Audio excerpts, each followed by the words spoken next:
Hello दोस्तों, कैसे हो आप सब। Welcome to my YouTube channel. दोस्तों, आज 17 जनवरी को जो एसएससी जीडी का एग्ज़ाम हुआ फर्स्ट शिफ्ट का, उसका भी हम लोग क्वेश्चन करने वाले हैं। ठीक है, तो चलिए शुरू करते हैं।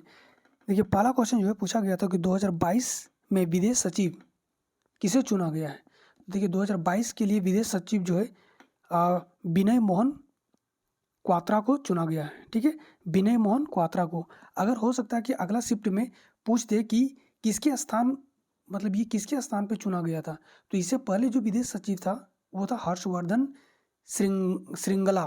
ठीक है, हर्षवर्धन श्रृंगला।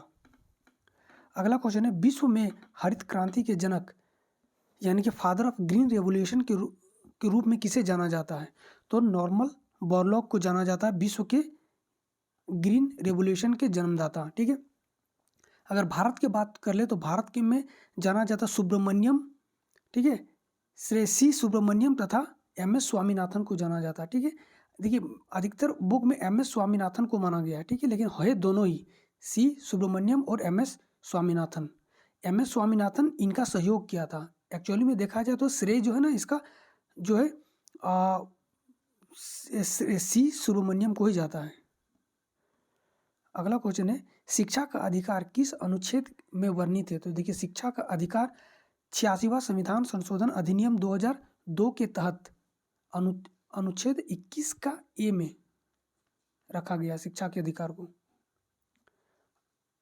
अगला क्वेश्चन है, कोली लोक नृत्य किस राज्य से संबंधित है। देखिए कोली जो लोक नृत्य है ये महाराष्ट्र के लोक नृत्य है।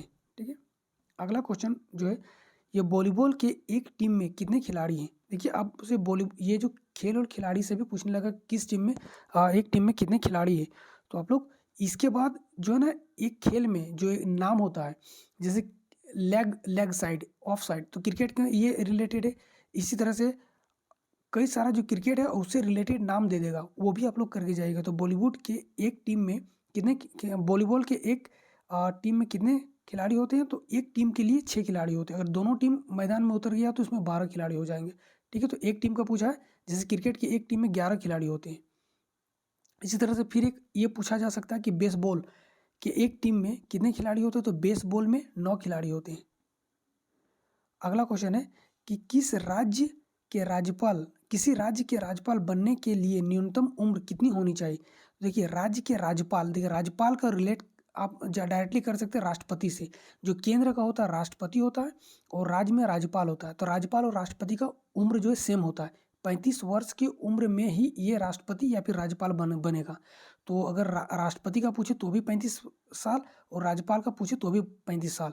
इसी तरह से प्रधानमंत्री और राज्य के मुख्यमंत्री, ठीक है, मुख्यमंत्री, ठीक है, तो प्रधानमंत्री का भी 25 वर्ष होता है और मुख्यमंत्री का भी 25 वर्ष होता है।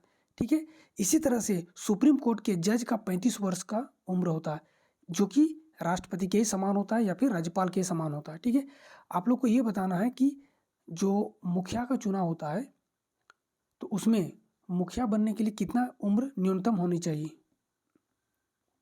कमेंट में बताइएगा। दिल्ली सल्तनत में 1290 से लेकर के 1320 तक किस राजवंश का शासक था, मतलब किस राजवंश का शासन था, तो देखिए खिलजी राजवंश का शासन था, जो कि 1290 से लेकर के 1320 तक चला था। ठीक है, तो 1206 से लेकर के, देखिए 1206 से लेकर के 1290 तक तो आपका था, 1290 तक तो था किसका, गुलाम वंश का। ठीक है, तो सबसे पहले गुलाम वंश आया जो कि 1206 से 1290 तक चला। उसके बाद आया खिलजी वंश 1290 से 1320 तक।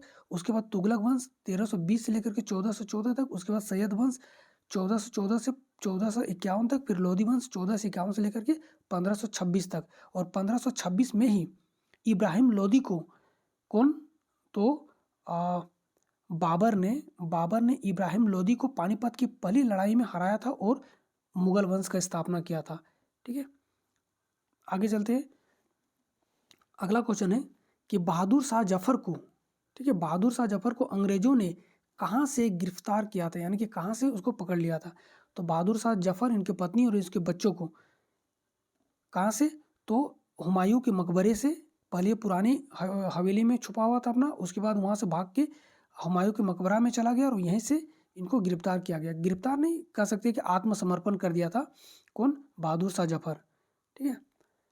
हुमायूं के मकबरे से इनको गिरफ्तार किया था और इसको गिरफ्तार करके बहादुर शाह जफर को गिरफ्तार करके रंगून भेज दिया गया, ठीक है। रंगून भेज दिया तो यहीं पे 1800 शायद 57 में नहीं 1886 या कुछ में मेरा एग्जैक्टली डेट नहीं मालूम है, अपना ये इनका अंतिम संस्कार मतलब अंतिम सांस लिए थे। अगला क्वेश्चन है कि परमाणु क्रमांक 12 किसका है? तो देखिए परमाणु क्रमांक 12 मैग्नीशियम का, 13 एल्यूमिनियम का हो जाएगा, ठीक है। किस महासागर की आकृति एस के समान है? इंग्लिश लेटर का जो एस होता है इस तरह का अटलांटिक महासागर का शेप है, ठीक है। जल्लीकट्टू त्यौहार किस राज्य में मनाया जाता है? तो जल्लीकट्टू जो त्यौहार है ये तमिलनाडु का एक प्रमुख त्यौहार है जिसमें बैलों को लड़ाया जाता है, ठीक है। इस पे एक जल्लीकट्टू करके एक मूवी भी बना है। अगला क्वेश्चन है आधुनिक अर्थशास्त्र के जनक किसे माना जाता है? देखिए आधुनिक अर्थशास्त्र के जो जनक है वो एडम स्मिथ को माना जाता है, आधुनिक अर्थशास्त्र के जनक। नेक्स्ट क्वेश्चन है हिंदू कैलेंडर के अनुसार गणेश चतुर्थी किस माह में मनाया जाता है? तो देखिए हिंदू कैलेंडर के अनुसार गणेश चतुर्थी से भाद्रपद माह के शुक्ल पक्ष की चतुर्थी तिथि को मनाया जाता है, ठीक है। कब मनाया जाता है? तो भाद्र माह के शुक्ल पक्ष के चतुर्थी तिथि पर मनाया जाता है, ठीक है। एक क्वेश्चन है कि किस केंद्रीय मंत्री ने सबसे बड़े दक्षिण एशियाई फिल्म समारोह फिल्म बाजार जिसको सिनेमा बाजार भी कह सकते हैं, फिल्म बाजार भी कह सकते हैं, का उद्घाटन किया है?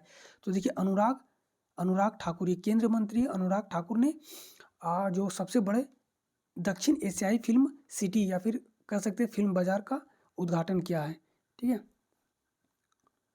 अगला क्वेश्चन है संगीत नाटक अकादमी पुरस्कार। देखिए संगीत नाटक अकादमी पुरस्कार 2022 से पूछा गया है, ठीक है। 2022 में 2018 का मिला है, ठीक है। 2022 में दिया गया लेकिन ये मिला किसका है? 2018 को मिला है। और 2018 में संगीत जो नाटक अकादमी पुरस्कार ये कई फिल्म में मिलता है, जैसे कि कला, नृत्य, उसके बाद कला हो गया, नृत्य हो गया, उस पर फिर एक आ जाता है कि जैसे कि थिएटर या फिल्म को लेकर के, ठीक है। और कई सारे ऐसे फिल्म में दिया जाता है और इसमें कोई 1-2 आदमी को नहीं 60-70 आदमी को, 50-60 आदमी को दिया जाता है, डिपेंड करता है कि किस साल कितना को मिला है, ठीक है। तो ये संगीत नाटक अकादमी पुरस्कार 2022 जब तक कि ऑप्शन ना मिले ये बताना मुश्किल है। या फिर यहाँ पे ये भी हो सकता है क्वेश्चन में ऐसा भी लिखा होगा कि कला के क्षेत्र में किसको मिला है, नाटक के क्षेत्र में किसको मिला है, फिल्म के क्षेत्र में किसको मिला है, तो फिर इसमें कहा जा सकता है, ठीक है। ऐसे डायरेक्टली बताना बिना ऑप्शन का मुश्किल है ये, ठीक है। यहाँ पे एक क्वेश्चन इसमें डाउट है हमको कि ऑक्सीजन का परमाणु भार पूछा गया था। तो देखिए ऑक्सीजन का जो परमाणु भार होता है ये होता है 16। एक्चुअली में जो एनसीईआरटी में दे रखा है ये 15.999 यूके दे रखा है, ठीक है। जिसको हम लोग लेके चलते हैं 16 और हम लोग लिखते भी हैं 16, लेकिन एग्जैक्टली इसका 15.999 है। ये क्वेश्चन हमको डाउट, ये क्वेश्चन आया था कि नहीं आया था आप लोग बताइएगा कमेंट में। अगला क्वेश्चन है कि अब देखिए हिंदी से यहाँ पे क्वेश्चन पूछा गया था उन्नत का विलोम शब्द क्या है? तो उन्नत का अवनत हो जाएगा। लाभ का विलोम शब्द क्या है? हानि या फिर क्षति हो जाएगा, ठीक है।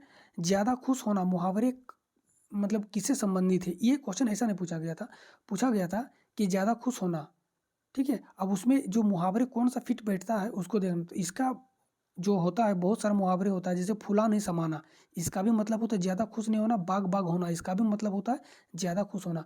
तो आपका ऑप्शन सही ये बनेगा कि आपको ऑप्शन में क्या दे रखा था इस तरह क्वेश्चन में, ठीक है। फिर एक पूछा गया था कि जानकी का पर्यायवाची शब्द क्या है? देखिए हम एक पर्यायवाची शब्द से रिलेटेड एक हम पूरा का पूरा वीडियो ही बना दिए हैं। आप लोग 100 तकरीबन उसमें पर्यायवाची शब्द है, ठीक है। आप लोग उसको वो देख लीजिए, इसमें सब आ जाएगा, ठीक है। तो जानकी सीता का होता है, वैदेही, जनकसुत, मिथिलेश कुमारी, जनक तनया या फिर जनक कात्मजा या फिर जनक नंदिनी, ये भी हो सकता है इसका। इस तरह से जानकी का जो है पर्यायवाची शब्द बनता है, ठीक है गाइस। तो ये आज का आखिरी क्वेश्चन था जो हमको मिला है। अब वीडियो कैसा लगा आप लोग जरूर बताइएगा। अगर कोई क्वेश्चन मिस्टेक है इसमें या फिर गलती है तो आप लोग प्लीज़ कमेंट में, जिसका एग्जाम देके जो आए हैं फर्स्ट शिफ्ट का, प्लीज़ कमेंट में बताइएगा। और जो सही क्वेश्चन है आप लोग प्लीज़ उसको मेंशन कर दीजिएगा। वीडियो देखने के लिए थैंक यू। तब तक के लिए जय हिंद, जय भारत।